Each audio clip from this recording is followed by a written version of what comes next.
मुकेश सैनी के खिलाफ आरजेडी उम्मीदवार उतार रही है, मजा आ रहा है? गरिमा जी, सबसे पहले तो आपने जो कहा है कि मुकेश सैनी जी के खिलाफ आरजेडी उतार रही है, तो ऐसा कुछ नहीं है मैडम।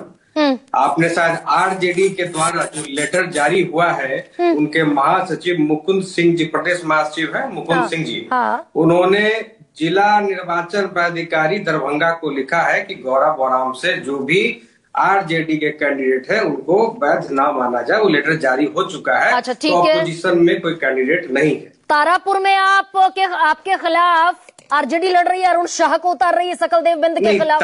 तारापुर में हमारे पार्टी के किसी सहयोगी ने वहां पे निर्दलीय उम्मीदवारी दी है। वो पार्टी के अधिकृत उम्मीदवार नहीं है। पहली चीज, पहले चरण में जो भी हमें जो निर्गत हुआ हमारे तरफ से, वो 79 गौरा बोराम है, 83 दरभंगा शहर है, 70 आलमनगर है, 89 औराई है, 96 बरुराज है, 78 कुशेश्वर स्थान, टोटल 6 सीटें हैं। कितनी सीटें मिली हैं वीआईपी को? ये दरअसल ऑफिशियली तो अनाउंसमेंट हुआ नहीं अभी तक नीलाभ, ये तो ठीक कह रही हूँ। देखिए, सबसे बड़ी बात है मैडम कि आप ही न्यूज मीडिया के लोग आप लोग चला रहे हैं ना कि 15 सीटें, 2 जो है 100 एमएलसी सीटें, 1 राज्यसभा सीट आप लोग चला तो रहे, जानकारी तो है ही। और इंटरनली महागठबंधन के एक मेरी बात तो गरिमा जी सुनिए। इंटरनली जो हमारे इंडिया गठबंधन के जो अध्यक्ष है, नेता प्रतिपक्ष तेजस्वी जी, ये सारे निर्णय उनको लेने हैं।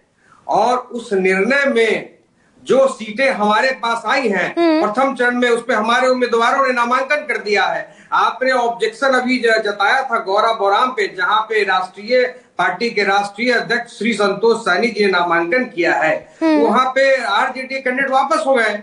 तो इसमें कहीं भी देखिए, कोऑर्डिनेशन में कहीं दिक्कत नहीं है। महागठबंधन एकजुट है। हम लोग बिहार के जनता के लिए लड़ रहे हैं, बिहार के जनता को एक बेहतर भविष्य देने की लड़ाई। मुकेश सैनी ने ये तो कह दिया ना, आप कह रहे हैं कि हम खबर चला रहे हैं, आप उसको कंफर्म तो कीजिए भाई। ये तो खबर है कि 2 एमएलसी की सीटें और 1 राज्यसभा की सीट, उस पर मुकेश सैनी ने साफ खारिज कर दिया कि नहीं भाई, मुझे तो उप मुख्यमंत्री बनना है।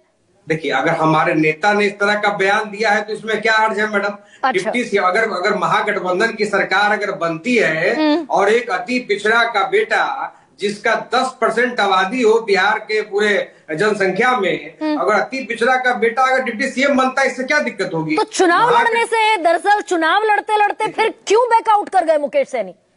ये किसने कहा कि बैकआउट कर गए?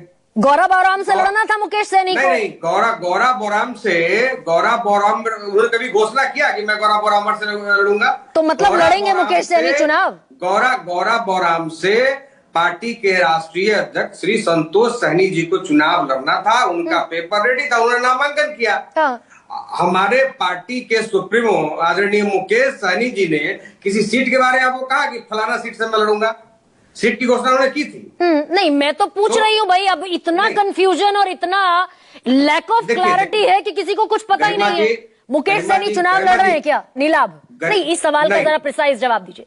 मुकेश सैनी चुनाव लड़ रहे हैं या बैकआउट कर रहे हैं? नहीं, हमारे पार्टी के सुप्रीमो आदरणीय मुकेश सैनी जी बिहार विधानसभा का चुनाव नहीं लड़ रहे हैं। उन्होंने खुद भी मीडिया के माध्यम से कह दिया है इस चीज को। और रही बात कि आप जो सीट शेयरिंग की बातें कर रहे हैं, उसमें इंडिया गठबंधन का एक कोऑर्डिनेशन कमेटी है, जिसमें शीर्ष नेता उसके सारे हमारे तेजस्वी जी अध्यक्ष है, उनको निर्णय लेना है कि वो किस तरीके से लाइफ पार्टनर को खुश करते हैं, नाराज करते हैं, क्या रखते हैं, वो तो भाई आखिरी दिन तक एक नीलाभ सुनिए भाई, आखिरी दिन था जिस दिन नॉमिनेशन का, उस दिन तक वीआईपी आरजेडी और कांग्रेस सिंबल बांटने में लगे हुए थे। ना कोई क्लैरिटी है, ना कोई यूनिटी है। मैं फिर कह रही हूँ, और इस क्लैरिटी और यूनिटी के बगैर एनडीए से लड़ेंगे? गरिमा जी, अगर यूनिटी नहीं होती तो ये 6 कैंडिडेट कैसे जो है नामांकन करते? पहले फेज में तैयारी पहले से रही होगी, तभी तो नामांकन किया ना इन्होंने। एक दिन पेपर रेडी करने में लगता है ना मैडम, ये तो आप भी जानती है। अगर इलेक्शन के बारे में आप समझती हैं तो जो तय कैंडिडेट थे वो सारे उन लोगों ने नामांकन किया है। भाई साझा प्रेस कॉन्फ्रेंस हो जाती, ये भी तो हुआ ना कि आरजेडी ने सिंबल बांट दी और फिर देर रात उन्हें वापस लेना पड़ा। क्लैरिटी हो जाती, एक ज्वाइंट प्रेस कॉन्फ्रेंस कर देते। एनडीए ने बाजी मार ली कम से कम इस मोर्चे पर, ये मानिए कम से कम नीलाभ। एनडीए का तो आप बात ही नहीं करिए। एनडीए से तो जनता, बिहार की जनता त्रस्त है, उनमें अपना सिर फुटौल है। बताइए, यहाँ से जो है एक यहाँ से उठा के नेता को दिल्ली ले जाते हैं, वहां यस नो होता है। तो ऐसा कुछ यहाँ नहीं है। यहाँ शीर्ष नेता आपस में बैठते हैं, बैठ के यहाँ पर डिसीजन होता है। यहाँ से किसी को दिल्ली नहीं ले जाया जाता पार्टी बैठा के। तो कोऑर्डिनेशन कमेटी बनी हुई है और महागठबंधन एकजुट है। एकजुटता के साथ हम लोग बिहार विधानसभा का चुनाव लड़ेंगे और बिहार बदलाव के मूड में है। बिहार में महागठबंधन की सरकार बनेगी, इसमें कोई कंफ्यूजन नहीं। और मुकेश सहनी डिप्टी सीएम बनेंगे। मैडम, गणती पिछड़ा का बेटा अगर डिप्टी सीएम बनता है तो इसमें किसी को क्या परेशानी है मैडम? भाई नहीं, अगर आरजेडी, आप तो 60 सीटों पर हुंकार भर रहे थे ना, 60 से 40 पर आए, 40 से 20 पर आए, फिर चिट्ठी लिखनी पड़ी राहुल गांधी को कि हमको तो 18 भी देने को तैयार नहीं, फिर 15 पर राजी हो गए। गरिमा जी, आबादी के हिसाब से जो निषाद मल्लाह समाज की सभी उपजातियों को मिला के 10% आबादी है बिहार की, तो जिसकी जितनी संख्या भारी उतनी उसकी हिस्सेदारी में अगर 60 सीट की डिमांड अगर होती है तो ये कहां से ऐसा ये जायज है ना? तो फिर तो गलत हो गया ना वीआईपी के साथ। भाई अगर 60 की नहीं नीलाभ, अगर आपकी 60 की मांग जायज है और मिली सिर्फ 15, तो इनजस्टिस हो गया ना। तेजस्वी जी इसके लिए अधिकृत है, इंडिया गठबंधन के वो जो कमेटी है उसके अध्यक्ष है। ये सारा निर्णय उनका है। उन्होंने जो भी अधिकृत करके दिया है उस पर हम लोग लड़ रहे हैं चुनाव, लड़ रहे हैं। ऋषिकेश, ये दरअसल जो रायता फैला हुआ है, तो हिन बस थोड़ा सा समय और दीजिए मुझे। I'll be coming to you।